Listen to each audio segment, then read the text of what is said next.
Well, welcome to Jasper High School. Tonight, the Jasper Wildcats in a county rivalry matchup against the Southridge Raiders. The Wildcats with a 1-5 record, looking for their second win of the season against a Raider team that is 4-4. Hello, everybody. I'm Craig Schneider, along with Jason Stom and Jeremy Marcos on the video.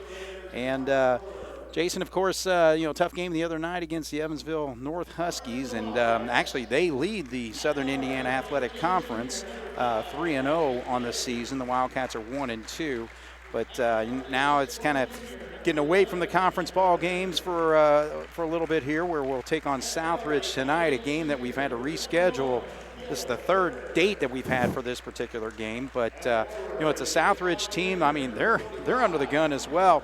They've had they're on a stretch where they have 5 games in 9 days, so this is the third of those 5 games. So, with this, the COVID virus and everything else and the juggling of the schedules, we're going to see a lot of these Tuesday, Friday, Saturday night. Yeah, you are, Craig. You're going to see a lot of games crammed into a short amount of time, and it's, the thing is, it's fair for everybody because everybody's in that same boat. Right. It's not like somebody's at a big disadvantage because, like we said, all the teams are kind of in that same shape. Yeah. And Southridge coming off their most recent game against Northeast DuBois, winning at 56-46.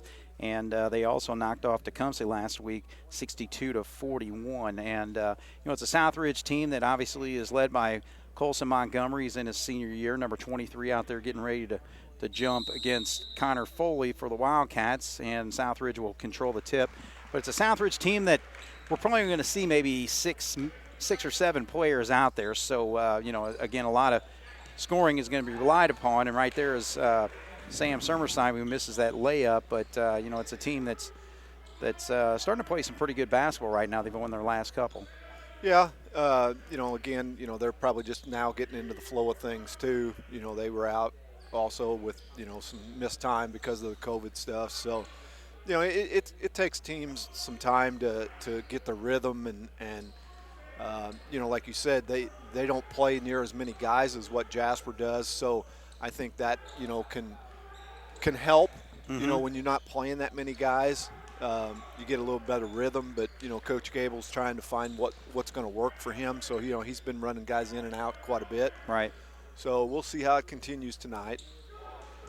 So Isaac Day misses his first shot of the ball game, so still no score here. Montgomery's going to quickly go to the basket, and he puts it up and in for his first 2. He's going to be a handful to guard, but, I'm sure I didn't even see, but I'm assuming Ernie's guarding him. But, Ernie's guarded some pretty athletic guys so far this year, so he'll have his work cut out for him again tonight. But, Tanner's going to give it all he's got, that's for sure.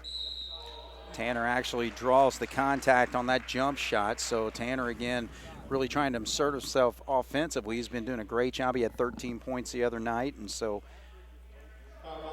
he will step to the line to shoot, too. What Tanner's been doing very well so far in this young season is he's been aggressive. He's been going to the basket, and, and then when teams do drop off of him a little bit to try to keep him from that, as he hits the first one there, teams drop off of him a little bit. He's been shooting the ball well from the outside also. Right. So he's having a nice junior season so far.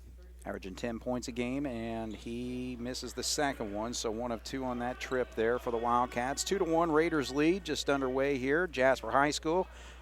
Craig and Jason bringing you the ball game tonight. 6:28 on the clock. So again, Montgomery actually had the ball here, but there's a whistle down low, and I guess he stepped out of bounds. He stepped out of bounds when he went back to recover the loose ball. He had his foot on the line. So, all right, so the Wildcats will bring it up here. And the Wildcats went pretty deep into their bench. 10 players playing overall in that game against Evansville North the other night. So we'll see if that's a benefit or not for the Wildcats tonight to be able to run more bodies out there. And the ball gets knocked away. Actually,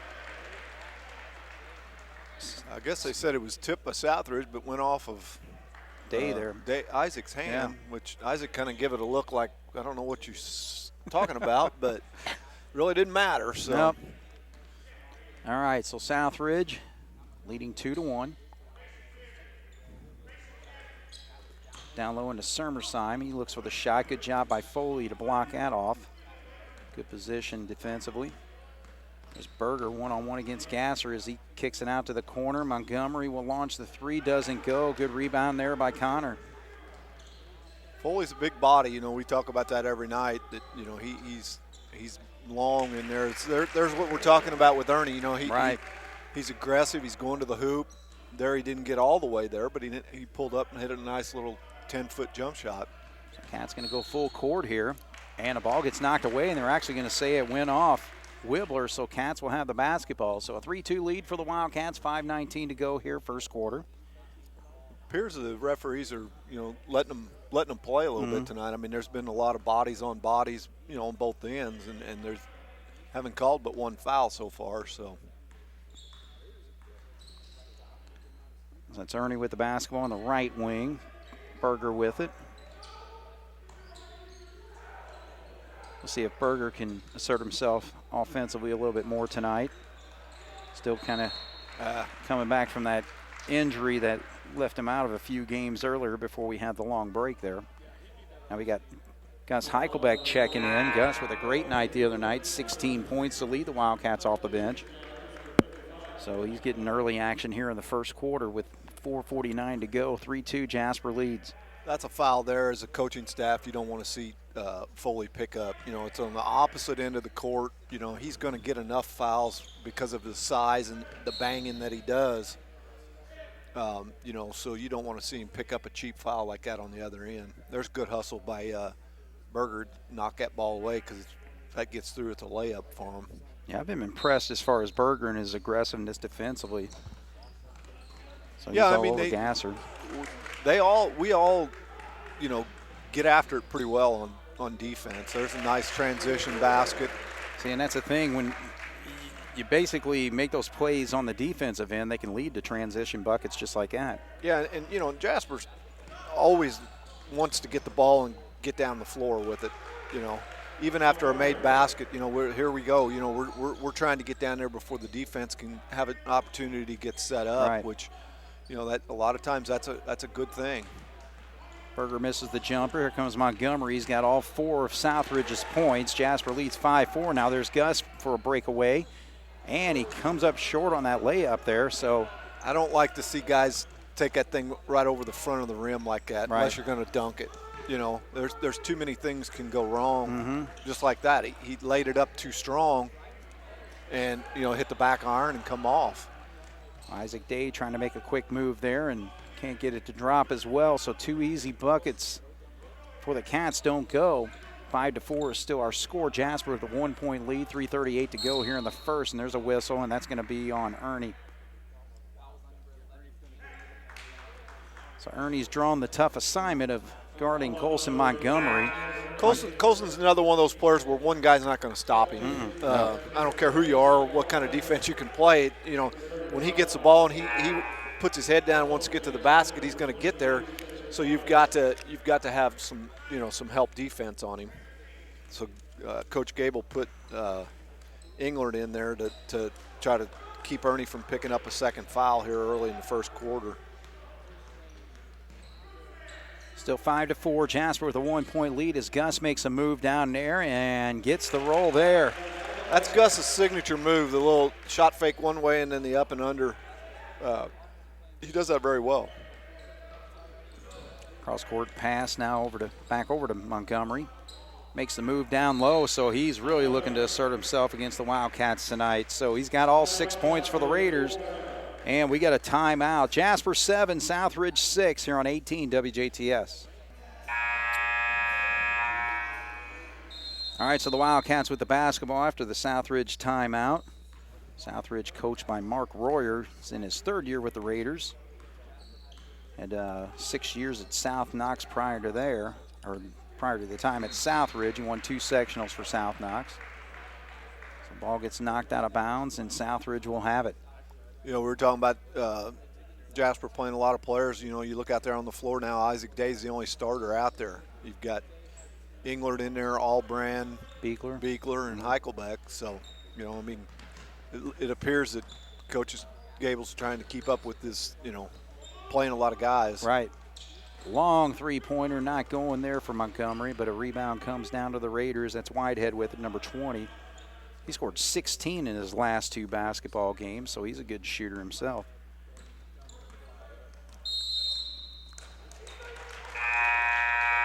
What do they call a 5-second? 5-second call. Yeah. All right, so subs coming in. That's the first substitution for Southridge is Kadem Nykem, number 5, and Berger comes in for the Cats.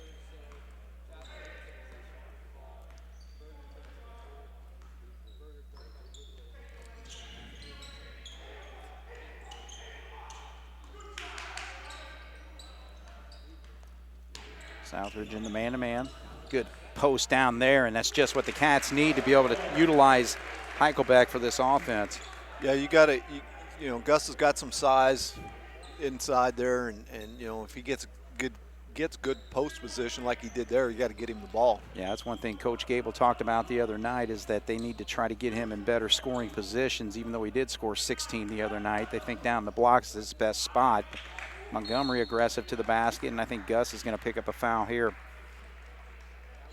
Yeah, Colson's kind of decided that he's going to try to, you know, do as much as he can tonight to. He's looking for 50, I think. force the action. Right. And good players will do that, you know, especially when they're playing against a county rivalry like this. You know, they, you know, and obviously it's a shame. This is the only time that, you know, we have a chance to play them this year. It's not like the old days where this could be another sectional matchup, right. You know. Yes. But that's a whole nother conversation that we don't want to start. I know. But that was the thing. It was like whenever you played Southridge, it's like, okay, that regular season game was, you know, great and all that, but it really was just kind of where you're going to measure up because you knew the postseason was where it really mattered. Yep, that's exactly right. You know, and that's what's tough now with the sectional and things that we are. You know, you even if you're trying to do that, you know, by not showing a lot, but it's conference games, right? You know, all your sectional opponents are all conference teams, you know. So it's like, what do you do? All right, so Southridge now with the lead, 10-9. 54 seconds to go here in the first quarter. Be patient here. If we get a good shot, take it. If not, hold it for that last one. So Allbrand. Look to get it in there to Gus.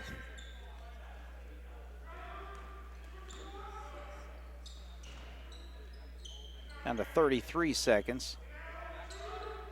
Cats still aggressively running their offense. They're not really necessarily backing it out as Beekler drives baseline. He gets it knocked out of bounds. Cats will hang on with 24.8 to go, trailing by 1.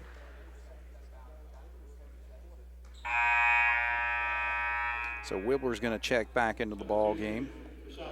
That will sit down number 20, Carter Whitehead. It's a tough place to get the ball in bounds sometimes, down there in the corner. Berger's got it. Nykem's picking him up.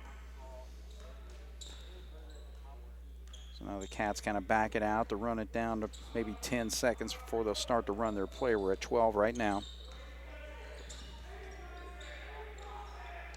And that's the thing, Summerside Garden, Heichelbeck's going to have to guard him everywhere because he can pop that three. There's a three-pointer from the corner, and it just misses the mark there for Allbrand.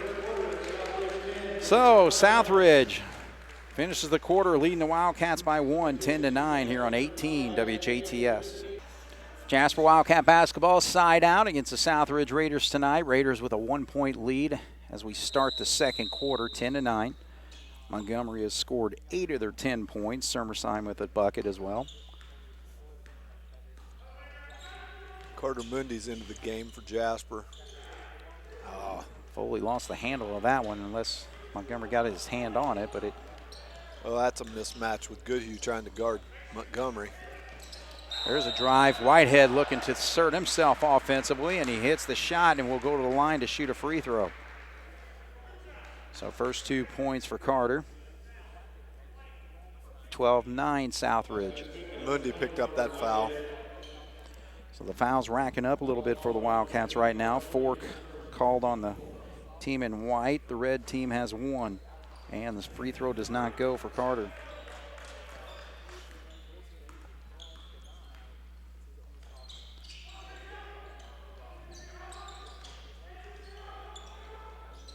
Mundy there, three-pointer on the way, in and out.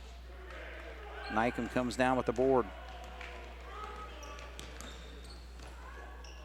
And Montgomery to the basket there. Yeah, that's what we were talking about earlier. I mean, that initial surge, he's going to get past the guy that's guarding him. It's the other four guys that are out there that got to be there to step up and stop him. Right, so we need a little more lane protection. All right, so 14-9. Southridge leads the Cats now by 5. 7:12 to go here in the second quarter here on 18 WJTS.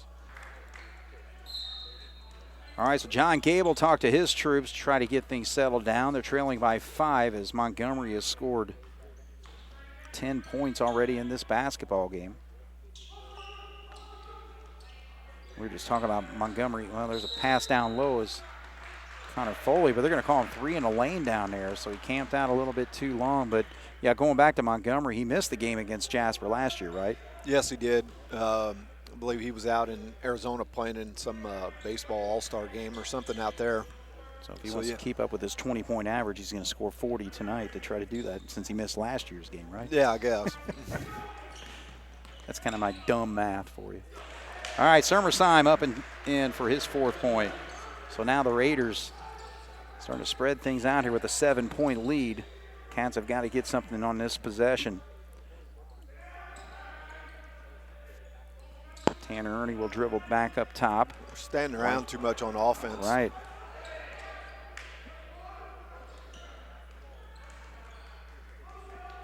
Good Hugh in the ball game there.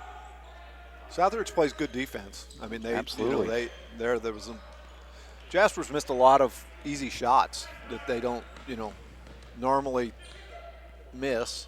But you got to credit some of that to the defense too. And Southridge gets after it on defense. This is a straight man-to-man defense. When I was in that game against Tecumseh the other night, they had a lead, a pretty good-sized lead in the first half. Then it was tied up at halftime, but then they ran away in the second half, and most of it was with steals and rebounding and then turning into transition points there.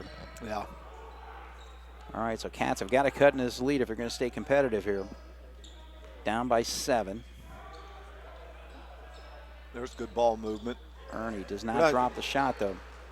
We're not shooting the ball particularly well tonight. Colson takes a dribble this time, in and out on his 3. So we're still 7-point game, 16-9, 5:17 to go here in the first half.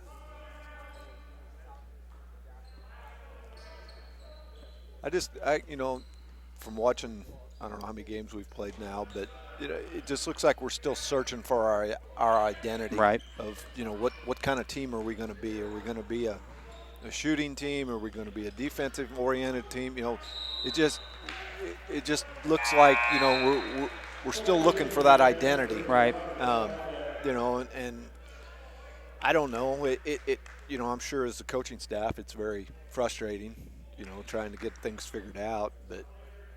Well, I think it also has a difference too in closing out some of these ball games. Cats have been competitive in pretty every single game, but gets down to the stretch and they're just not able to finish things because, I was talking to Coach Gable about that the other night. Is it, do you need that go-to guy? Is it a lack of leadership? What is it that's kind of finished things out? Montgomery didn't get the call down there. I think he thought he got pushed, but he ends up getting called for the travel. As I said, Ernie bodied him up and got after him pretty good, and the referee didn't call it, but they hadn't been calling it, all night. So, he pretty well got bumped, out of bounds basically. But all right, so Ernie attacks, and nice block air by Montgomery. So just 6'5", a little too tall for Ernie. Summersheim with a nice spin move off the glass, does not go. Good Hugh with it. Shooting percentages on both teams aren't very good tonight. No. We don't keep those stats, but it's not very good. You have to see if you can maybe steal some numbers from Coach Gobert at halftime. Yeah, we'll try to take a peek at his stats. That's the advantage of sitting next to him. There's Gus again. That's always a good one. Nice inside move again.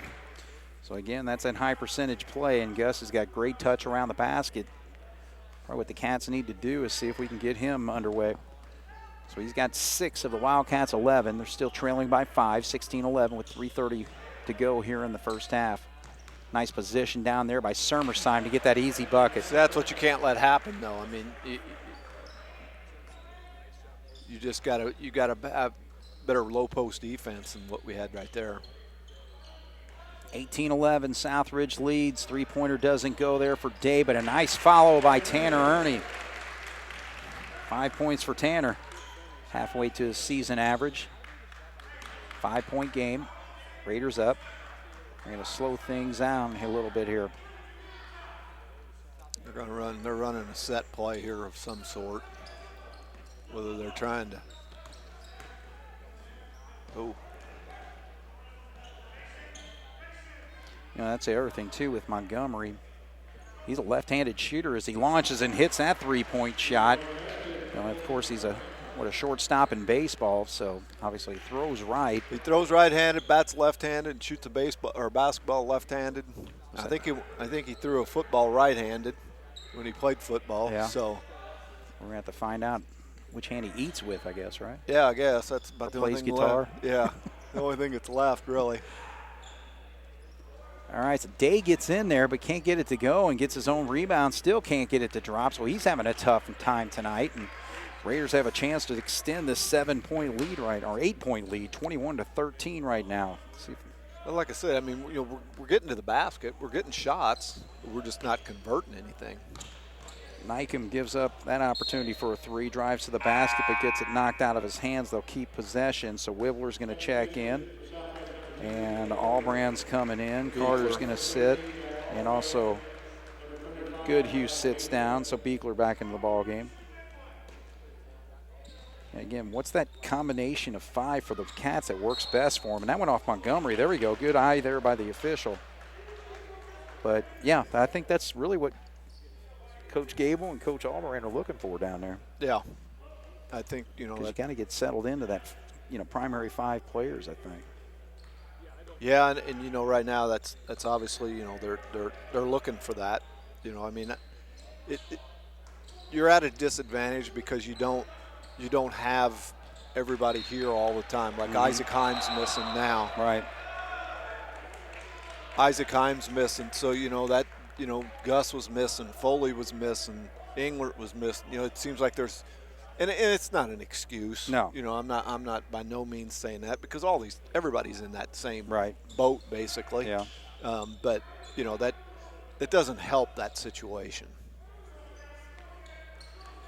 All right, so 1:20 to go.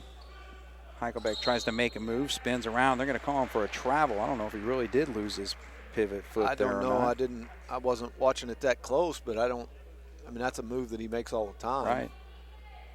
All right, so 21-13. It's still an 8-point ball game. Southridge with the lead.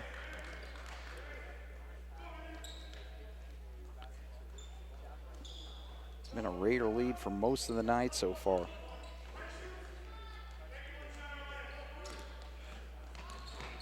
Gasser feeds out there. Now eventually around the perimeter. Whitehead with it now.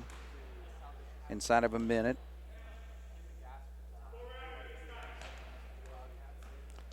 Albrand putting pressure out there on Gasser. Tries to feed down low into Sermersheim, but a whistle before that pass, so it's going to be ball for Southridge underneath the basket. So that's the 6th foul on the Wildcats. I've got a hard time. You know, we talked about the officials letting them play, but Southridge has got 1 foul in the half. Yeah. You know, you don't see many high school games played where there's only one foul called. Right. So Ernie didn't give him much position or much room down there. So Montgomery draws the foul. Actually, that's the 6th foul now on the Wildcats. 2nd one on Ernie. So 6 on the Cats, 1 on Southridge. I would have thought they might have tried to get Ernie out of here so he wouldn't have a chance to pick up that. Yeah, I tell you, it's Montgomery's night so far as he pops that 3-pointer. He's hit 2 in a row. Now it makes it an 11-point lead for the Raiders with 26 seconds.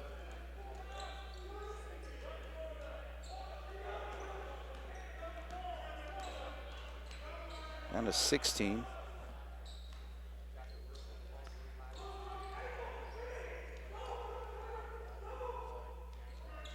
Seven seconds now for the Cats. They got to make a move here. Berger looks for the opening. Now Beekler's going to get in position, and he will draw the contact, so he'll shoot a couple free throws here. That's going to be on Montgomery.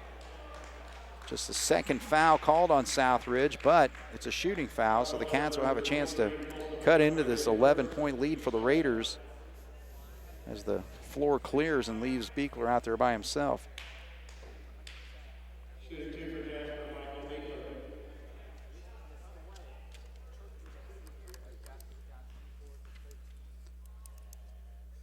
And he hits a free throw. Beekler actually perfect from the line so far this year, 5 for 5. Well, you know, going into halftime here, down 9, you're just going to have to figure out what you can do to, you know, try to make some adjustments. You know, obviously Colson's, you know, being aggressive tonight, and you know, I don't know that some of those guys that are out there, I don't think have even shot the ball. You right. know? They're not even, to me, they're not even looking. No. So, you know, that's a defensive adjustment that Coach Gable and the staff's going to probably make here at halftime. You know, like we were saying, part of it tonight was, or what's going on is, I mean, we're not shooting the ball very well. Right. You know, I mean, we've had point-blank shots down there. Yeah. You know, and if you hit half of those, you know, it's a 2 or 3 point game probably. Right. So, from that standpoint, you know, you can't be too dejected as a coach. The defensive end, obviously, I think, you know, he's probably not real pleased with some of the things that are going on there. But that's what basketball is. It's a game of adjustments, you know, and that's what, you know, they go in here at halftime, and that's what they got to look to do. Yeah, and that's the thing. I mean, both these teams, you got to be happy with the shot selection. But like you said, Southridge hitting more, obviously, than the Wildcats to help him to this 9-point lead. So. Yep. All right, so we'll take a break. Southridge 24, Jasper 15 here on 18 WJTS. All right, we're back once again here at Jasper High School, getting set to start the second half. The Jasper Wildcats trailing the Southridge Raiders 24-15. Quick rundown of the scoring, real simple for Southridge. 16 points for Colson Montgomery, 6 for Sam Sermersheim, and 2 for Carter Whitehead. And for the Wildcats, 4 Wildcats have scored in this ball game. Tanner Ernie with 5, 2 for Caleb Berger, 2 for Michael Beekler with the 2 free throws to end the half, and 6 points for Gus Heichelbeck. So Wildcats will have to try to get things a little more under control offensively and defensively if they're going to work their way back into this ball game. But right now, actually, we get a pause in the action. I was talking to Kenny Wolf, who's the scoreboard got some issues. Yeah. We're going to blame that one on Kenny, whether it's his fault or not. He's down there probably kicking cords and things like that underneath that table. He was up here pestering us at halftime, so we're gonna lay the blame on him. Looks like they're going to replace the controller box the way it looks. Yep. So. All right, so I tell you what, while they do that, let's take a quick break. Wildcats against the Raiders here on 18 WJTS. In here at Jasper High School as we try to get the scoreboard situated there. They actually brought out a couple different they got scoreboard boxes or whatever. Yeah, they got a couple control boxes that they brought in to get going, and I think they've got it. They got to probably have to get the player files programmed in it. Yeah. So that when they call a foul on somebody, it'll have to. Oh, it automatically figures it. It automatically figures it, and I think that's what they're going through now is putting them all in. Okay. You see there's one on 45, one on 35. So I think that's what they're doing. But otherwise, they got the score and the time and stuff's all up and running. So I think we're ready to go. All right. Sounds good. Get the timeouts left back up there, 4 for the Cats, and I think 4 for the Raiders. There we go. All right, so Southridge will have the basketball to start things. Again, they're led by Colson Montgomery, 16 points tonight, 16 of their 24 points. He had 2 3-pointers there in that second quarter, so he's starting to stretch things out with his offense. Both teams out there with their starting lineups. Yes, we're sticking with their man-to-man defense. See if we made any adjustments at halftime.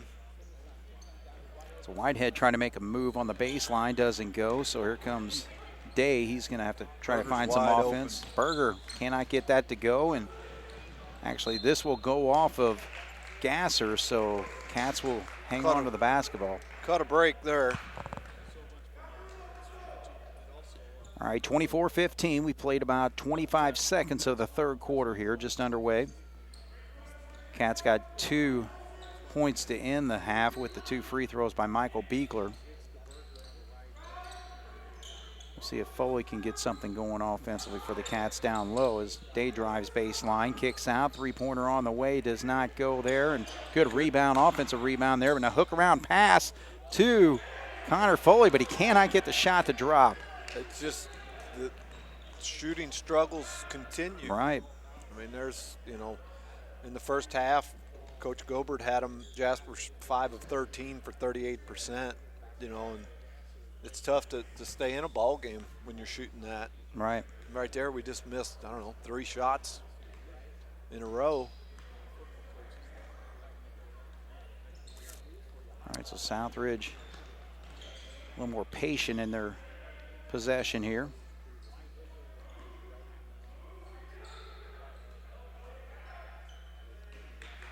They want to try to get Montgomery down on that low post block. Man, Montgomery's playing a game of horse right now. 3 straight three-pointers he's hit now. 19 points. Yeah, way out there. You've got to get out there and in him, and you can't worry about him beating you off the dribble because that's what we were talking about earlier. You have to trust that your teammates are going to be there to help you. All right, so Day gets his first 2 points of the ball game. The Wildcat leading scorer came in tonight averaging 14.3. So we'll see if he can get on track. 10-point game right now. Raiders up 27-17. We played 2 of the third quarter here.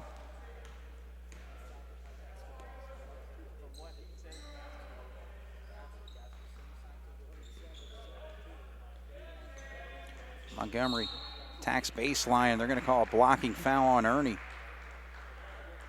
It's going to be 3 on Tanner, I believe.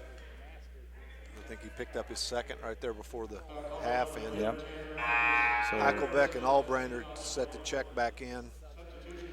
All right, so that sits down Goodhue, and that will sit down Ernie. So now you got Albrand drawing the assignment of guarding 6'5" Colson Montgomery, who's on fire right now with 19 points. And it's like we said, it's not a matter of who is guarding him. It's a matter of all 5 guys got to be ready to help with him. Well, the biggest problem you'll run into there is if they put Colson down on the block, the post, because it's harder to get the help there. Yeah, and obviously a size difference over Albrand. Yeah. That's going to be a three-pointer that does not drop for Gasser. First one he attempted tonight. You can't let that happen. I mean, you've got him to take a not so great shot. They missed it, but then you turn around and let them get the offensive rebound. So now we're 3 minutes into the quarter, 27-17. Raiders with a 10-point lead. And so far have been total control of this basketball game. Montgomery making some moves there, but has to back out. Good job defensively there by Albrand. Albrand, though, now he gets the help from Eichelbeck, so that shot doesn't go. Foley's going to have to hang on to that basketball and eventually does gather it. So here comes Berger. Berger in a little bit of trouble, and so he throws it away. He got himself up in there, and that's not like Caleb because there's an unforced turnover that helps us, but that's not, Caleb usually, he's aggressive when he gets in there. He goes up with that. He go up with it. If you get fouled, you go to the free throw line. That's better than doing the alternative there of throwing it away. We're just, I don't know, we're tentative when we get the ball inside tonight with shooting the ball. We look like we're scared it's going to get blocked or something. Eichelbeck gets it over to Day. Day chops the shot but doesn't go. Now he feeds it down low with an interior pass into Foley. Saves it over to Berger. Berger with a jump stop. He goes up and he'll shoot 2. So, actually, that's Montgomery going down. I think he got hit in the nose or the mouth. I'm not sure which, but yeah, I think it was on Berger whenever he made that. He was just kind of flailing away, and Right. it was inadvertent. You know, he just kind of nose got in the way of the elbow.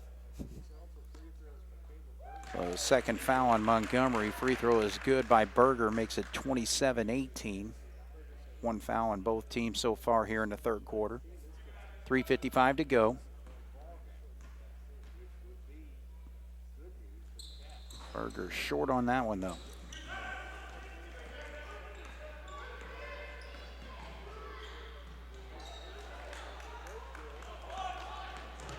Here comes Foley, and he puts it up and in. It's a nice job getting the ball on the defensive rebound and get, you know, like we said earlier, force the issue, get it down the floor. Don't let them, you know, like we said earlier, Southridge plays good defense. Well, if you don't let them set that defense up, then it's a whole different game. Tell you what, one thing I'm kind of surprised, why not put Foley on Montgomery? Well, I think that's probably more so for the foul trouble. Okay. Because size-wise and all that, I think he could, but I don't know. Connor hasn't played enough basketball to be able to play good defense without fouling. A lot of times defense is about control as Berger hits a three. So the Cats are starting to cut into it. 27-23, 4-point game. And, you know, that was good ball movement there. We reversed the ball a little bit, had patience, and ended up with a good shot out of it. So Cats have outscored the Raiders 8-3 so far here in the quarter with 2:36 to go. Sermersheim, nice pass there to Whitehead, but a good job by the Cats to knock it away. Isaac Day getting his hand on it. All right, so Nykam's going to check in. Wibbler will sit. So again, that's six-man rotations, all we've seen by the Raiders tonight, and they're going to call a timeout. So Jasper making it a 4-point game right now, 27-23 with 2:31 to go here in the third on 18 WJTS. All right, the Raiders will have the basketball underneath their own goal there. We need a big stop here with a chance to cut into it some more. The only offense so far tonight in this third quarter is into Montgomery. Yep, and there we go. Dave puts it up and in, so he's got 4 points, and now it's a 2-point game. Cats doing the job defensively here in this third quarter to battle back into this basketball game. That's what gets you back in basketball games is playing good defense. Doesn't matter how many points you score, if you can't stop the other team, it doesn't do any good. Right. You know, and typically Southridge, you know, Montgomery's been getting his points and all that, but whenever they need somebody else to go to, they've been able to come up with something, whether it be Whitehead or Sermersheim, but tonight it's Montgomery and not much else. Oh, got too far under a little bit. So now Southridge trying to get their transition game going. Montgomery kept it alive there, but Day's going to be called for the foul as he knocks it out of his hands.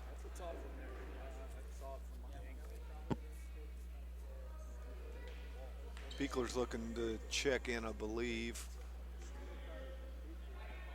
I'm not sure who he's going to go in for.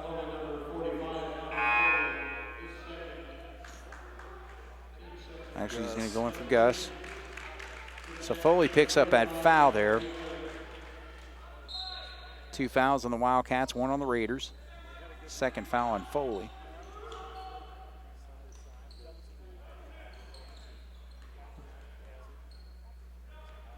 Montgomery with it, drives, and we got a whistle before the shot, so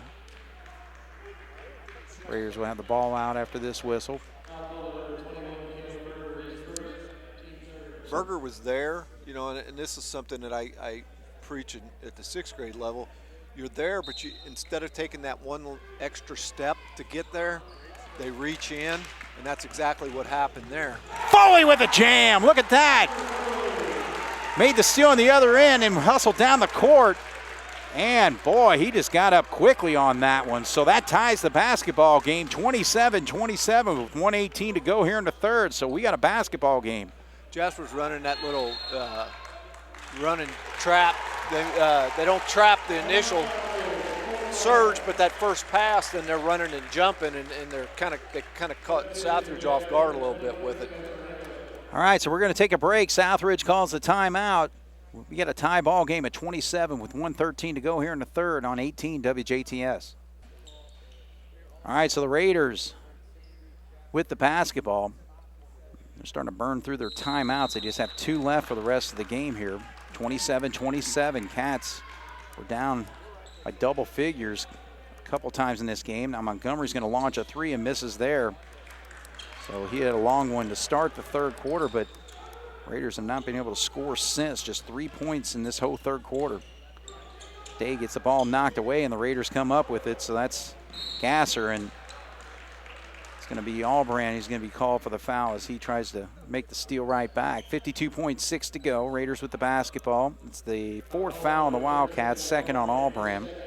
That was a good foul by Jack there. You know, he seen that they were potentially going to have a layup, so he started reaching and trying to get the ball away early, so they didn't have a chance to get the shot up. Colson feeds down low into Sermersheim, and he bounces off Beekler there and is able to get that shot up and in. So just a second bucket for the Raiders here in this third quarter, and they lead by 2. Day trying to get the lead with a 3-pointer, and he does. So Day, what a quarter he's got going. 7 points for him. And now the Cats with a 30-29 lead. First lead since early in the first quarter.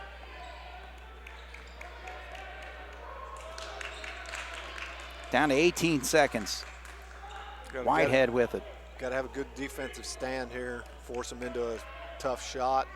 There's a little trap. Montgomery, he's going to step back for a 3. He's going to be short shot. again. Yeah, it is. Down to 1 second. There's Gasser. He lets one go, and it doesn't go. So Jasper with a big quarter there, outscoring the Raiders 15-5, and they lead by 1, 30-29 as we go into the fourth here on 18 WJTS.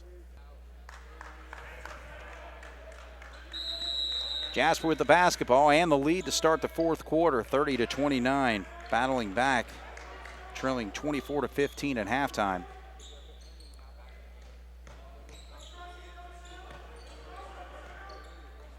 Oh, there's an unforced turnover.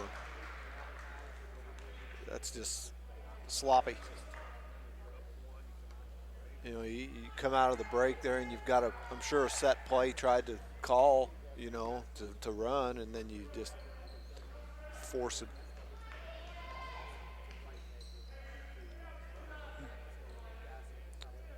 Got to remember what, you know, got us to this point. You know, we were talking about it, the defense, you know, so I mean, you know, we held them to 5 points there in the third quarter, so we just got to keep after it, keep playing the defense, and let it lead to some offense. Well, one thing we're doing is we're kind of keeping Montgomery out on the perimeter for the most part. Yeah. He didn't get any looks down low. He had, shot probably 3 or 4 3-pointers, and a lot of them for way out. Yeah. All right, we're a minute into it. Right there, they got it. Oh. That leaves Wibbler all alone, but he can't hit the 3. And he gets the rebound. ball back, though, and an easy layup. So good job here by Sermersheim on the rebound and the dish. Lead back to the Raiders by 1, 31-30. Good job by Montgomery to make that steal, but it's almost handed to him by Day dribbling right into that spot. So Gus is going to check back in. Beekler's going to sit. Berger's looking to come in.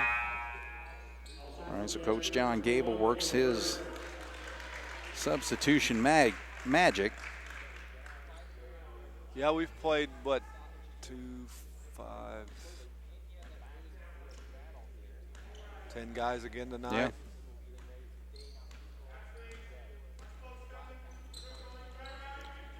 Ernie.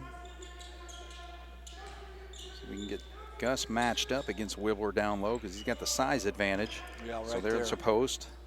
A good job, nice move. He got in the right position. It looked like Southridge was going to double team him, but if he went the other way, but he went baseline and put it up and in. You know, and that's what a good post player can do. They can feel that. You know, they can sense where that defense is or where they're playing you and go the opposite way. Right. Now either Gus did that there or he got lucky. I don't know either one, but it worked out well for him. It did. Plus he finished. Wibbler from 3, and he hits one. That's Whitehead. I'm sorry, Whitehead. Yeah. Yep. So Carter Whitehead, first 3-pointer for him tonight. He's got 5. Gives Southridge the lead back, and now we got a whistle down low. And I think this is going to go on Montgomery. Yeah, they got him with the push. So Raiders with the 2-point lead after that 3-pointer, 34-32, 5:38 to go here in the 4th. Nice shot fake, and Day steps back but can't get it to drop. Good job by Berger to come up with the board. That's what you got to do when you're playing against guys like Colson that are long and tall, you know, and they like to block shots. You got to shot fake them. Sometimes, though, you can do that and they can still block a shot. Good job by Gus. Handled the basketball, but way short on that shot. He didn't shoot that. He kind of just pushed it up there. All right, so there's another bucket for Whitehead. So Carter Whitehead getting going. He's got 7. They leave Day alone, and he's going to miss that one. Good rebound by Connor Foley, and he puts it back up and in. So good night for him here in the second half. 2-point game, 36-34. Southridge still with the lead.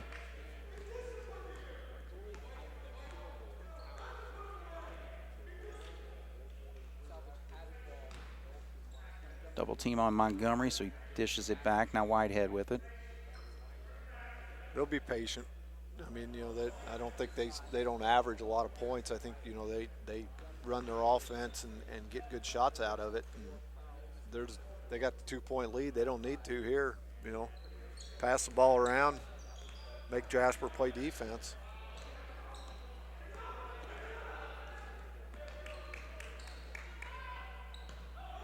Whitehead sees the opening in the lane, so he takes advantage. So he's having a quarter, 7 points for him in this quarter, and now it's a 4-point lead for the Raiders.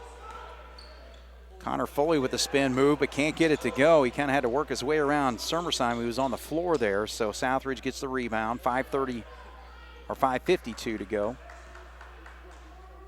3:52, sorry about that. 38-34.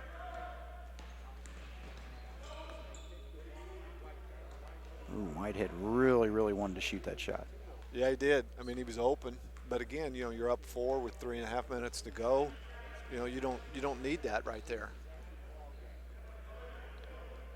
All right, so again, Southridge hanging on to the basketball here. Now we're starting to kind of get back into the Southridge sectional mindset back in the day, where it's like you get that lead and then you just kind of work the basketball, and the ball gets knocked out, but it's going to go off a Wildcat. But you know, that's kind of the way a lot of these games were in the 30s back in the day. Yeah, oh yeah. Yeah, you'd work hard, and once you got the lead towards the end of the game, you know, it was like, come get it, you know. Right. We're going to run the clock. And well, the mindset too, obviously, in the sectional is survive in advance, you know. Yeah, it doesn't matter whether it's 20-19 or 79-78. Right. You know, you just got to have one more point than your opponent, and that's all that really matters. Yeah.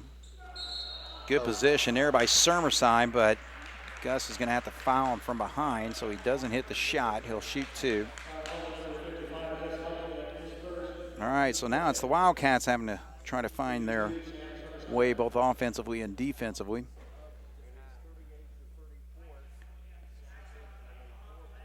Raiders lead by 4.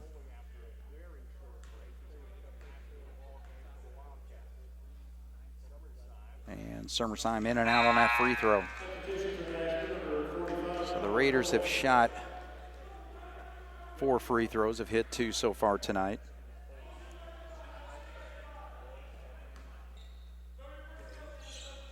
Get Foley and Heichelbeck in the game together. That, you know, I would think that could be an inside nightmare for some teams to try to have to guard both of them guys in there. All right, so Coach John Gable wants the full timeout. We'll take a break as well. Southridge 39, Jasper 34 here on 18 WJTS. 3 minutes, 5 seconds to go here in the fourth quarter. Raiders with a 5-point lead on the Wildcats. Cats battle back to take a lead to end the third quarter, 30-29. Day will drive the basket and will not get it to go, but a big offensive rebound, but looked like a clean block from behind by Summerside, but he gets the foul called on him. It did, but, 9 times out of 10, the officials are going to call a foul on that. Yeah. If the ball's still in their hands when they shoot it, they call a foul. Right. Especially from behind. Yeah. And Foley in and out on that free throw. You gotta. This stage in the game, you got to convert any free opportunities that you get like that. It looks like Coach Gable's going to try to use Heichelbeck on an offensive, defensive switches.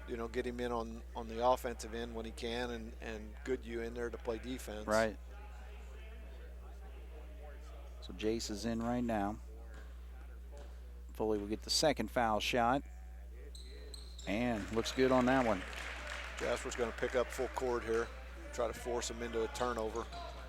4-point lead as they get it to Summerside up there. He gives it back up to Gasser. 2:43 on the clock. Montgomery tries to work baseline. Good job by Goodhue to cut that off. They're not going to shoot it. I mean, they're just going to, run clock and a layup they'll obviously take, but outside of that, they're not going to force it. So they're going to double team Whitehead. Yep, and they actually, holy say he stepped off on the line there. Stepped over the line. Wow. He was in no man's land there. You teach kids don't catch the ball in the corner like that because you got 4 defensive guys basically. Heichelbeck's back in here for the offensive end of it. 4-point game, Southridge 39, Jasper 35, 2:24 to go here in the fourth.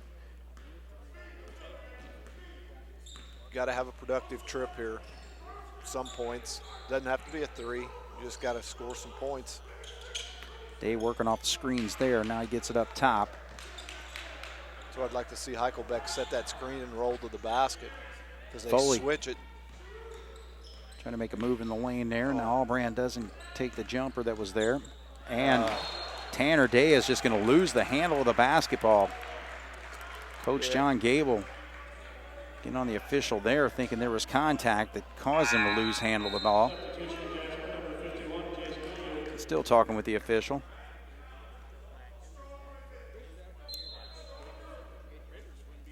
All right, so Raiders with the basketball. Cats on the full court press. I think if anything, Coach Gable, I saw him looking up at the scoreboard. Southridge has been called for 4 fouls the whole game. Right. That's kind of unheard. I agree. Absolutely. I mean, Jasper hasn't been called for a lot more, but I think Montgomery's got 3 of them, doesn't he? Yeah, I don't know. All right, so Southridge still working with 1.5 minutes to go here, and now there's a whistle, and take your pick who they call it on. I think it's going to go on Goodhue. Goodhue, I believe, yeah. All right, so $1:30 to go here in the fourth quarter. 4-point lead for the Raiders. No shots yet as far as free throws. 6 foul on the Wildcats, 3 on the Raiders.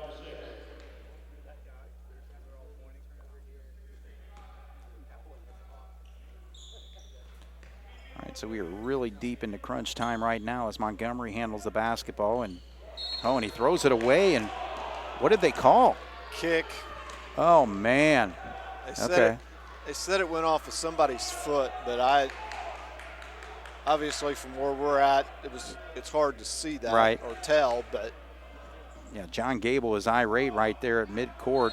It didn't look like it deflected from where it was going. What a steal, though. Look at Albrand making the play. Feeds it down low, but Ernie cannot handle it, but then Day puts it up and in. 2-point basketball game with 1:14 to go, 39-37. Better hustle back. And now that one gets kicked away, but thank goodness because Goodhue did a good job there, and Isaac Day was busting it down the floor because Southridge had a 2-on-1. Yeah. And we did a good job of spoiling that. Wibbler was just waiting for that basketball, so the bounce pass got kicked away. Southridge still with the lead, 39-37, and the ball, 1:10 to go. Colson's going to bring it out. Next foul, Southridge is in the bonus. So. Oh, man, almost a steal there again. And it goes off Jace Goodhue as he knocked it away from Montgomery. 1:01 on the clock now. 2-point game, Raiders leading. I think Jasper will, play good, solid defense for a little bit, and then they're going to have to, if they can't come up with the steal, jump ball. We've got it. Oh, they're calling the foul, actually, saying he reached around. Oh, my goodness. Looks like the Cats had him held up there. So now it's a bonus. That's a second foul on Goodhue. Now they make the offense, defensive switch. So Gus is back in. 55.8 on the clock right now. Raiders with a 2-point lead and stepped in the line. Carter Whitehead, who's had a good fourth quarter here with 7 points, make it 8. So he's got double figures now. Yeah, this is basically a time where Raiders get to the line. They're looking to close out a basketball game. We'll make it a 2-possession game, but does not go. So the Cats can tie with a 3. Plenty of time, though. You don't have to have that here. Right. I mean, you can be patient. Coach Gable's going to take a 30-second timeout. All right, so we got 47.9 to go. Raiders 40, Jasper 37 here on 18 WJTS. All right, so the Wildcats with the basketball. It's a 3-point game. Raiders with the lead. 47.9 to go as Gus will inbound. Gets it over to Day. Crucial possession for the Cats here. I'm sure Jasper's going to have a Allbrand's going to launch a 3 short, and Southridge comes up with the board. That's Montgomery. Now he's going to go on the right side and chased down by Foley, and Foley got a hand on it, but they said he stepped out of bounds. Stepped out of bounds when he hit it. So it's not a foul. No, that was good hustle. And, it wasn't a bad shot down here. Here comes Goodhue back in for Heichelbeck. Thing is, Allbrand, that's his job, is to shoot 3-pointers. He had a good look. He had the look, right. Just missed it. 29.3. Raiders up by 3 in the basketball. Montgomery gets it. He's just trying to dribble out into space there, and Goodhue right away hammers him. Looks like he's trying to get a piggyback ride there. Yeah. So now we get the switch. Gus coming back in. Third foul on Goodhue, but Montgomery, pretty well their guy, so we'll see if he's able to hit the free throws to kind of seal this basketball game possibly. One free throw will make it a 2-possession game with 22 seconds to go. Yeah, it's an uphill battle right now, that's for sure. He misses, though. But they get the rebound. They get the board, and the Cats come up with it, though. Ernie on the right side. 3-point game, 14 seconds. And this could be a 3-point opportunity. Oh, it does not drop, though. No, they're going to say it was before the shot, though. Yeah. Man. Out of bounds. So the Cats will inbound. Cats are going to bring Mundi in to look to shoot. All right, so trying to get your 3-point sharpshooters out there. Mundi's obviously one of them. Allbrand's a good shooter. We got Day out there as well. You even got Heichelbeck out there. I mean, you know, that's Southridge, I think. Southridge is going to call her 30. All right, so 12.1. Obviously, at this particular point, you got to score. I mean, if it's a 2, it's got to be real quick and then a foul. And, in high school, you don't stop the clock, when you inbound it. So. I'm guessing that here you almost have to draw up something to get a good look at a 3. I agree. Because, like you said, ball goes in the basket, the clock's going to continue to run. Jasper's got 2 timeouts left, so, they can hit it and call timeout. Yeah. But even then, now you're going to have to foul or look for a really quick steal, and now you're at the other end of the court. You got to look at the possessions that you got to switch ends of the court and the time that it takes to do that. I'm looking to tie it. Right. Yeah, it's going to have to come down to that. But the thing is, you don't need a quick shot. You got 12 seconds to run the play. So. No, but I'm going to guess here. Look for Mundi, the one taking it out of bounds to come off a screen or something. To come off the screen at the high post or at the top of the key if I'm guessing. Okay, so there's Gus. Gus is going to launch it, and he drains it. That ties the basketball game. just like you said, we have our three-point shooters out there, and obviously Gus's one has been hitting it so far in the last 3 games now. And what a clutch shot by the junior. It was, I mean, and it was what it was a set play, and I'm sure they practiced it. So Gus has shot that shot in practice, before, so it wasn't like it was something drawn up in the huddle. Right. But he caught it, he got his feet set, got it shoulder square, and knocked it home. But you're not out of the woodwork here yet. No. You got 8 seconds left.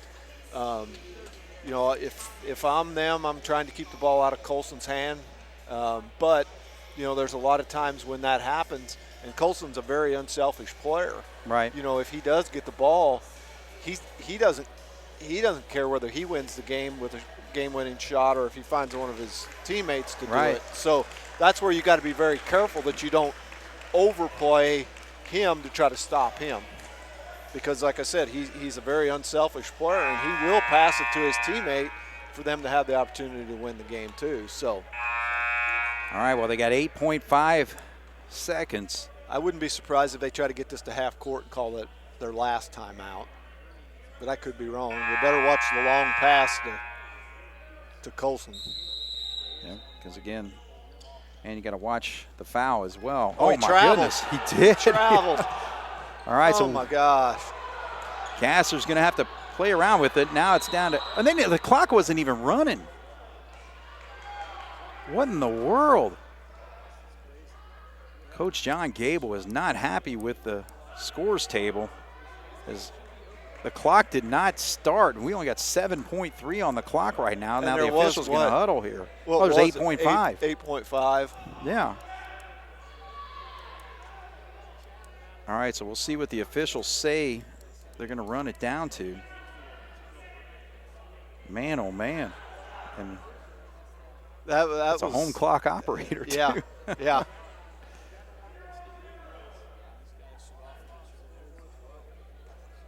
And Coach John Gable not happy at all right now. I don't know what they're talking about, but there's no way they can leave 7 seconds on there. Right, I agree.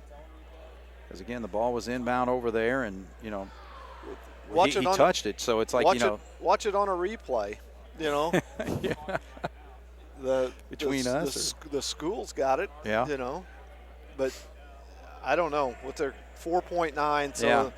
What was that, 3.5, yeah. 3.6? Yep. That's all 3.6 went off. He traveled down here to start with. Yeah. That was the worst part of it. All right, so then now you get Southridge with the basketball at midcourt to inbound. That's bad. Bad deal, but you didn't lose yet. No. You got to make the best of this situation. All right, so they're trying to get Montgomery at the basket, and they call the foul on Ernie. Oh, goodness.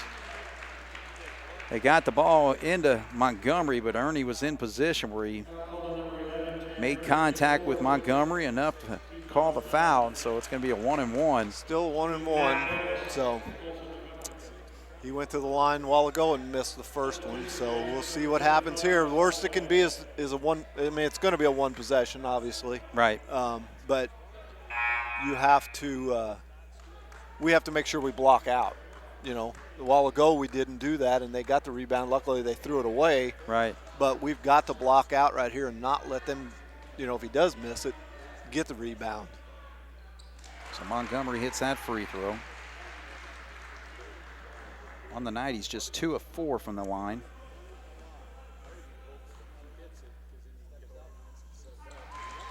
Hits the second. Check that. Actually, he's 2 for 2. I was looking at the wrong one. I filled in there. So that gives the Raiders a 2-point lead with 3.6 to go. And, all right, so now they bring Foley back in. So, again, you just need 2 points. You so just it's do. like, You just need it. But there's not much time, though. You've got to get the ball up the length of the court. Obviously Southridge is going to pick you up full court. It'd be nice if we could get the ball to, ideally it'd be nice to be able to throw a pass to half court and call timeout again, so that you could set up a play, a last second shot play, because you to dribble the ball up the floor, yeah, you can do that easily in 3.6, but to be able to get a shot off out of that is where it gets tricky. Right. So you've got Heichelbeck, Albrand, Day, Foley, and Mundy in the game right now. Heichelbeck's taking the ball out of bounds, so I don't know what obviously what they're going to do, but I would think they're going to try to dribble it. We still got one timeout too. Yeah. So I don't know. I would just try to make that right there, timeout. Drive to the basket, and it's up and in! Good. What a play by the Cats. Yeah, they got it into Foley, and then he handed it off to Day, who was able to race down there and get that bucket up and in, so we're going to overtime. Wow, what a basketball game this has turned out to be. Well drawn up play, well executed. I'm sure that was what they had drawn up in the huddle. And you got to give the kids credit. They came out and executed it. Because a lot of times coaches can sit there and have the best planned out, and if they don't go out and execute it, it was all for nothing. So very, very good job there. Coaching staff did a good job of get them organized, and like I said, the 5 guys that were out there went out there and did what they had to do. Right. All right, well, let's take a break. 42-42, we're going into overtime. 4 minutes on the clock right now here on 18 WJTS. All right, we're set for overtime, 42-42, so we'll jump it up here. It's going to be Montgomery against Connor Foley, just the way we started this basketball game, and Montgomery easily gets the tip there, so Southridge with first possession. Yeah, the Wildcats able to tie the game up with that quick play down the court. They only had 3 seconds to make that happen, but Day hitting the shot in the lane. So Southridge going to hold it, look for that easy bucket if they can get it. Otherwise, just trying to take advantage of the possession here. 30 seconds into it. Yeah, every possession in overtime is obviously amplified. Oh, They almost gets a steal, yeah. Almost came up with it. Now Montgomery decides to launch a 3, and that's a tough. If he would have shot it the first time, it would have been a shot in with his rhythm. He shot faked and then tried to shoot it. So it made it a little bit tougher shot for him, but. Day drives baseline and backs up. Heichelbeck, who hit a huge three-pointer to tie it in the fourth. Well, they had him. If he'd have got it to Gus just a little bit quicker there, I think he would have been able to get that shot off. But again, we don't need to be in a hurry either. We're in the same spot they were a minute ago when they were. See, Gus making that move. I'll tell you what. Gus is, he's very good at the shot fake and getting guys up off the floor. Cats with a 2-point lead, 44-42, 2:22 to go. Now they won't be quite as patient, I don't think. I mean, now they got to at least try to look to score a little bit more. Gus makes the steal. Now he hands it off to Day. He's got an easy path to the basket. 4-point lead for the Cats. 46-42 with 2 to go. Now you got to continue to play good defense. Like I said, that's what got you to this point. So you need to continue to do that. Ball gets knocked away, but Southridge will hang on with 1:53 to go. 46-42, Jasper leads. Goodhue's going to check back in now for Gus for the defense. However, Gus did make a great defensive play to make that steal, though. Yeah, he did. I understand this. Offense, defense, but you run that risk of coming down on the offensive end. But the thing is, you don't have to score now. Right. Where in the past you had to look to score. Now we don't. All right, so Montgomery, Cats have done a great job of keeping him on the perimeter. He hit a 3-pointer early in the third quarter, but has not hit one since. Just 2 free throws since then for him. Held him just 5 points in the second half. 134, 4-point lead for the Cats. Now Montgomery squares for a 3, doesn't go, and no, it's going to stay. It's off of Sermersheim. So good job by Foley to battle Sermersheim for that board, and it goes off number 12. So the Cats will have it, and Gus comes back in. 1:27 on the clock. Southridge is going to pick them up full court. They've got to force the issue here. Right there. I was going to say, you probably want to get it out of Gus's hand down there. And it's going to be a quick foul. So it's only the 6th foul on Southridge. 5th, I think. I think it was 4. Oh, okay. I think our clock operator's really quick again tonight. Yeah. Because when I looked up there, I thought it was right between the 4 and the 5. So. All right, Berger's so 5th foul. Berger's in for Allbrand. Jasper's going to call a full timeout here to try to get things lined out. All right, so we'll take a break here. Jasper with a 4-point lead here in overtime with 1:22 to go here on 18 WJTS. All right, so the drama continues here at Jasper High School. Southridge led by double figures, multiple points in this basketball game, but the Cats were able to work themselves back into it to take a lead at the end of the third, and then a battle in that fourth quarter to lead up to a 42-42 score at the end of regulation. And we're in overtime now. There's a trouble right there, and John Gable's going to have to use that last time out. So again, that's where you dribble down and you get right across the 10-second line and you pick that dribble up, and now you're in trouble because you've got 2 defensive guys plus the out-of-bounds line and the half-court line. Right. So. Kind of get boxed in there. So, all right, so we got 1:15 here. Obviously, Southridge is going to stay aggressive defensively. They've got 2 fouls to give. Just 5 fouls have been called on them. But so it allows them to kind of take some risk and take some chances defensively. If they get called for a foul, no big deal yet. But if Jasper's able to get to the line with this particular possession, you just pretty well have to seal it. You got to hit your free throws. Yeah. Anytime you get in crunch time in a ball game, they're huge, and this is definitely it. I mean, you got to take care of the basketball and hit your free throws. You do those, you're going to win this game. Right. You got a 4-point lead with 1:15 left. If you do those 2 things, you should win. Now, if you don't take care of it, or you don't hit your free throws, then it opens the door for Southridge. So in the inbound, getting out there to Day. That pass is, it's so risky. What is the call? Oh, so we're still having issues with the clock. The clock didn't start there again.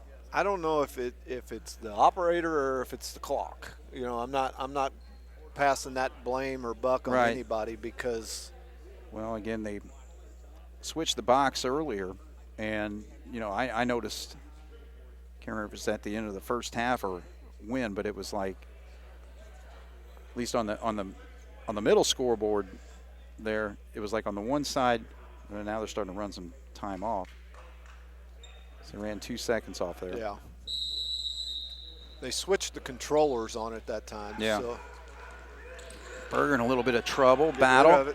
Gives it up. Oh, boy. And they're going to call Montgomery for the foul here. So, man, he was in trouble there and was able to get over to Ryan Ernie. In those situations, the best thing you can do is pass the basketball.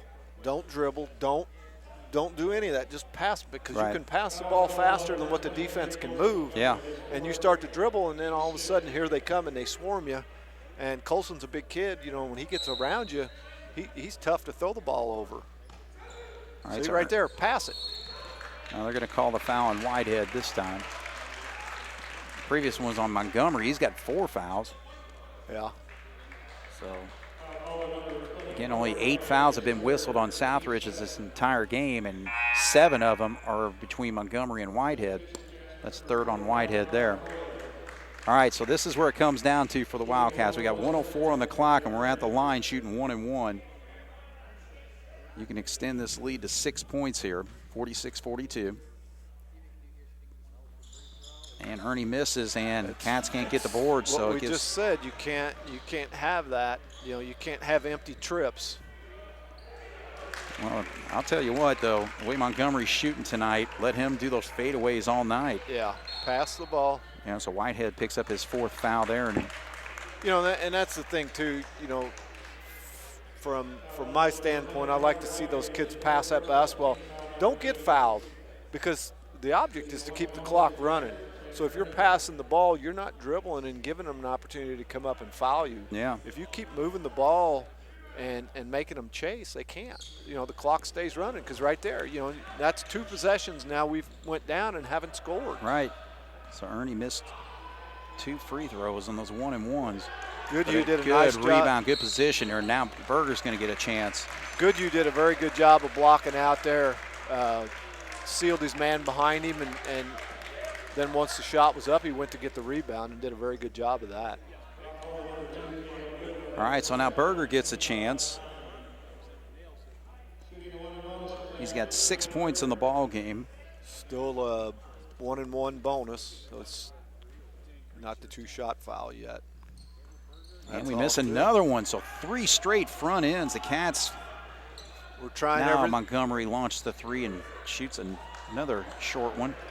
Look at Goodhue with a big rebound, and he gets fouled. Oh, they called travel. Traveling on him. Oh, man.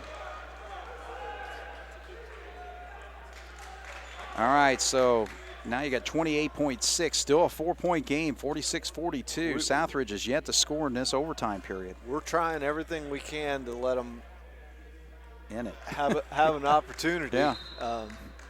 Luckily, they haven't shot the ball real well. It could have been a walk here on. Yeah, he traveled. Now Montgomery again way short, so again his 3-point shot is not there. Well, he's, it's late in the game. His legs are tired, and all the shots that the last 3 or 4 he shot, they've all been short. Okay, but have you seen anybody other than Montgomery even think about shooting? No. So, I mean, why not? Whitehead's a good shooter. Yeah. Gasser's a good shooter. Summerside can score. And Yeah. they don't have to be 3-pointers, No, Jason. I mean, my goodness. Yeah, you're down 4. 1 3's not going to, put you over the hump. Goodhue with a big one. All right, that makes it 5 points. Still a 2-possession game. Yeah. But 21 seconds left. That's the good part. Right.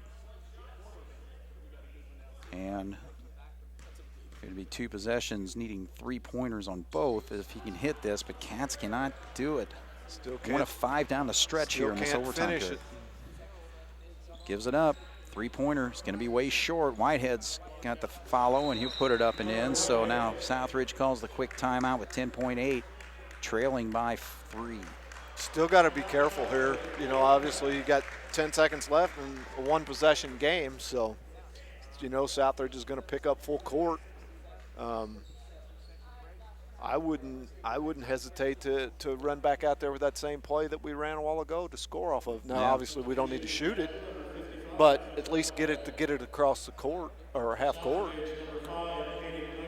Well, the thing is, I mean, Southridge just 2 points in this overtime period, and it comes with 10.8 to go. Yeah, and I mean they've had they held the ball there to start the period, but other than that they've had, I don't know, 4, 5, 6 shots. But they've been all been 3-pointers though. Yeah. Yeah. So and long ones too, not just at the arc. I mean, they've been way out there. All right, so crucial situation, obviously. So I think number 1, you got to get the inbound in. Number 2, protect that basketball and don't lose it, and just let them foul you, and you got to finish it off. Jasper and Southridge are both out of timeouts. Yeah. So to set that, you got 3-point ball game with 10.8 seconds left. Double bonus for the Cats if they do get the line. Double bonus. Well, both of them will be. Yeah. So you again, you got to take care of the basketball. All right, so the Cats just got to get it inbound. They do over there, and immediately they grab the arm of Isaac Day, so he's got the opportunity here. Again, you just really need 1 free throw because, again, 9.6, even if they go down and score, you can just hold the ball out of bounds, and it's going to because they can't. Timeout. Yeah, they can't stop the clock. Right. Okay, so he's got 2 free throws. Foul was called on Gasser. Pops the first one. There we go. That's all we need. So a big free throw. Isaac Day held scoreless in the first half. I've got him down with 14 points here in the second. you know, and like we were saying, let them, if they go down and score, look at the clock when you take it out and just stand there. Three-pointer on the way, does not go, and that is going to be the ball game. Jasper had a lead at the end of the third quarter, but it looked really tough in that fourth quarter, but Southridge had a 2-point lead, and they ran a play to perfection where they were able to get it to Isaac Day, and he was able to take it all the way for a bucket to tie the ball game at 42. Southridge held to only 2 points in that overtime period. Jasper scores 7, and they win this game 49-44. Yeah, very exciting game. You know, you don't expect anything less for a county rival. You know, when you have a Jasper Southridge game, you know, you expect it to be close, and you want it to be close. Sure. You know, it wasn't like it always has been. You know, obviously with the fans tonight, you know, there's no crowd here, there's no enthusiasm, no excitement, but that doesn't take away anything from the game itself. No, not at all. You know, still it's a big win for Jasper for more than one reason. You know, it's not just you beat Southridge, it's we needed a win. It didn't matter against who or how or what. Right. We needed a win, just to build a little confidence in these guys. Sure. You know, we were talking about, you know, they need some kind of identity, something that's gonna, you know, they've got something to build off of. Now, hopefully, you know, they can build off of this, and you know, they go back to the drawing board and practice here Wednesday and Thursday, and it doesn't get any easier Friday night. No. You know, to travel to Boise to play Boise, because, you know, Bosie's been a perennial power in Southern Indiana for, you know, the last quite a few years. Right. You know, and it's no different this year. But you know, for now, you know, you got to let the kids and the coaching staff, they gotta enjoy this. You know, it is a regular season game. It is a, you know, whatever, but like I said, we were at the point where we needed this. We really needed a win. So from that standpoint, it's great. I think, you know, moving forward, you know, you as a coaching staff, you know, I'm sure they're gonna have a lot of points to point out to the kids, things they did, things they didn't do, and you gotta keep building on it, keep working hard. They've got Boise on Friday night, and then Saturday night, I believe we go to Washington Saturday night. Is that Yes. right? Yeah. So two straight road games we got coming up. 2 straight road games after a Tuesday night game. So, you know, like we were talking earlier, you're into a tough part of the schedule, but, you know, nobody's going to feel sorry for you. No. You know, you got to play a lot of games in a short amount of time. So, I'm sure the coaching staff will you know, be ready to go, have them ready to go for Friday night. But tonight's game, you know, I you know, you started to see some things that, you know, I thought some of the guys, I thought Foley played well again. Mm-hmm. You know, Heichelbeck did a good job when he was in there. You know, I don't know who led us in scoring. Yeah, I had Isaac Day at 15, all coming in the second half. I had Gus Heichelbeck with 13. Okay. So, you know, that's pretty well-rounded scoring. Oh, yeah.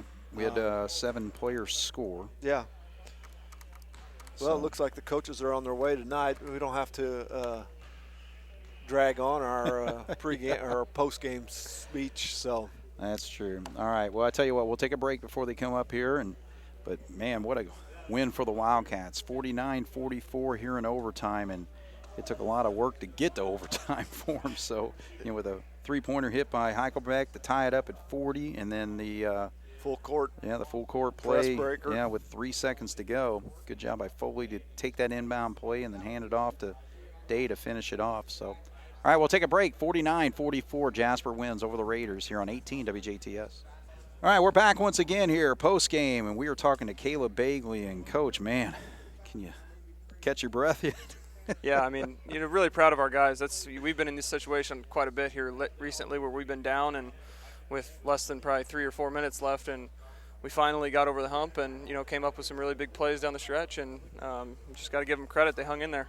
Well, and that's the thing. I mean, it was a battle tonight. Again, we had some struggles there in that first half. We're down by 9 at halftime and saw some double-digit leads there, that we had to overcome. But, just even that third quarter, outscoring them 15-5 once we got settled in and all that. Isaac Day starting to find his game, Foley with a couple buckets and all that. And it's like next thing you know, you're up by 1. Now you believe you can win a game then, right? Yeah, absolutely. I mean, I think that was our message. We had to do a much better job on the offensive end, but the only way we're going to stay in the game is if we got stops. And we made a little bit of adjustment there with guarding Montgomery, and it kind of threw them off a little bit there in the third quarter, but we just executed a lot better in the third quarter and took better shots. And you could tell we were playing with more confidence, so that was good. Well, and that's the thing. I mean, in your basketball career, I mean, you were always a big scorer, all right? So you get games like that where it's like, Montgomery's got 16 points at halftime. Heck, you're thinking, God, this guy's on his way to 30, 40 points. And we basically held him in check, pretty well the whole second half. So what did we do there? Yeah, I mean, I think the big thing was we had to stay in gaps, and we had to make sure that our help was seen by him, that he didn't just feel like he had clear lanes to the basket, because when he got those early in the game, he was just getting layups. Yeah. He made some tough shots, but when he's just standing there with the ball and he can just rise up and shoot it, he's like playing horse. So we had to get up a little bit and make him uncomfortable with the ball a little bit. And it was a bunch of guys: Tanner Ernie, Spencer Engler, Jack Albrand. All three of them came in, and when they had to guard him, they hung in there. I mean, they did a really good job for the most part. All right. Well, 2 huge plays that we had there. We're down by 3. And we set up the play where Gus Heichelbeck was hitting that. And I noticed that, we pretty well set up our three-point shooters out there. But talk about how that worked out. Yeah, I mean, Gus can shoot the ball. So, kind of looking at it saying it's difficult for big guys to guard. Like, they don't expect their man to pop out to the top of the key or the arc anywhere. So, right. we were just trying to kind of run some interference with Jack screening for Isaac. And then Isaac and Connor went and set a double screen for Gus. And he came off, and he was ready to shoot, and he knocked it in. All right, so then they take the lead. It's 42-40 at that point, where we had about 3.1 or so on the clock. What did we draw up there? Yeah, but, that was just, that's something that when these guys were freshmen that we had run quite a bit when I coached them with a couple of years ago. But, we were just trying to get the ball, put Isaac with his speed down underneath their bucket, and then try to get 2 shooters in the corners, and then try to throw it to Connor, who's a big target, catch it, and then Isaac was coming off, and we flipped it to him. It worked to perfection. I thought we were actually going to get a kick-out 3, and Isaac just kept it himself and took it strong to the hole and scored. So really good execution by our guys. Unbelievable. I mean, number one, to tie the game at 40 that you needed, and then 3 seconds to go, basically coast to coast there, and that was a great play. All right, so then talk about the overtime period there. So, we were able to hold them. They didn't even score a bucket until, 10 seconds to go. But, talk about that whole 4 minutes there. They kind of came out there at the start of the overtime and were pretty deliberate with the ball, and we just kind of had to stay with what we were doing. We were, sending 2 at Montgomery, and then everybody else was kind of zoned up and rotating and stuff. And then when we got the ball, that first possession, it was, if we didn't have anything in transition, we needed a really good shot. So we did a good job of being patient, not forcing anything. I want to say we got just a hook by Heichelbeck down there. I'm not sure which one that was, but just a really good job of being patient, not forcing something, and giving the ball right back to them, because we knew if they had the ball and they were tied, they were going to be really deliberate with it. Yeah. We were going to have to guard. So scoring really, almost forced them to attack a little bit more. Right.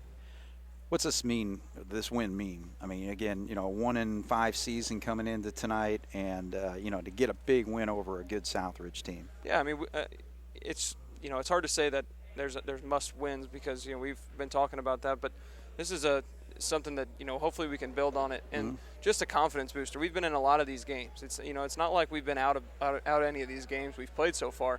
So it was good to finally get over the hump and win one of these close games. Because if you lose another one like that, then, it really starts to, your confidence just kind of maybe dwindles a little bit. But so getting over the hump and winning this game, was really big, not even for our record, but more for our confidence going forward. So I thought we grew up a little bit tonight. It was good. No question. All right, we'll talk about your JV game tonight. Yeah, our JV, I don't remember what the score was, but it was over quick. Yeah, it was a quick game. It was a pretty clean game. Both teams, played pretty much man-to-man defense the whole night, and both teams played without fouling. So, but our guys are doing a good job, and really our JV's purpose is, we want to compete on game night, but we want to compete in practice, and we've done a pretty good job of that and helping these varsity guys get better every single day. So, we got to continue to do that. Hey, congratulations on a great night. 2 wins over Southridge. Yeah. Doesn't get any better than that for Jasper fans, does No, it? it doesn't. Yeah. All right. Well, congratulations, and good luck as we got a big weekend coming up. Yeah. Thank you. All right. Caleb Bagley, ladies and gentlemen, coach of 2 wins tonight over the Southridge Raiders. So Jasper wins it in overtime, 49-44. Quick look at the numbers here, and might be off a bucket or two here, so I apologize if I am. But Colson Montgomery led Southridge with 21, 12 points for Carter Whitehead, 9 points for Sam Sermersheim, and Caleb Wibbler with a bucket there in the fourth quarter. For the Wildcats, I had Isaac Day with 15 points in the second half and overtime period, 4 of those points coming in overtime, and nothing bigger than that coast-to-coast bucket that he hit at the buzzer right there to put it into overtime, tying this ball game at 42-42. Tanner Ernie with 5 points, 6 points for Caleb Berger, 7 points I had for Connor Foley, and Jace Goodhue with a bucket. But Gus Heichelbeck continues on. He's coming off the bench, but boy, he is a big-time contributor, hitting that three-pointer to tie the game at 40, and then finishes with 13 points as he had a bucket there in the overtime period as well. And Michael Beekler contributed 2 free throws in the second quarter to end the second quarter and help the Wildcats kind of trim into that lead. It was a 9-point lead for the Raiders at halftime. But, and then early on, I remember Montgomery hit a three-pointer. We thought, oh, gosh, here we go. But, man, what a player he is. And, again, wish Southridge all the best for the rest of the season as they battle in the Pocket Athletic Conference, a conference that's now 13 teams as they added 4 teams from the Big 8 once the Big 8 broke up after last year. And so, yeah, they got their hands full in that conference as Heritage Hills, South Spencer, Forest Park, and Southridge are all really good basketball teams, adding on Princeton and Boonville and all that. So they'll play. I think their next game is against Mount Vernon, which will be Friday night, and then the Wildcats will be at Evansville Bosse on the road Friday night. So Jasper improves to 2-5 on the season. Southridge drops to 4-5 as the Wildcats knock off the Southridge Raiders 49-44 in overtime here at JHS. So thanks to Jeremy Marcos on the video, Jason Stamm with the coverage, and the post-game interview with Caleb Bagley. My name is Craig Schneider. This is Wildcat and Raider basketball here on 18 WJTS. Good night.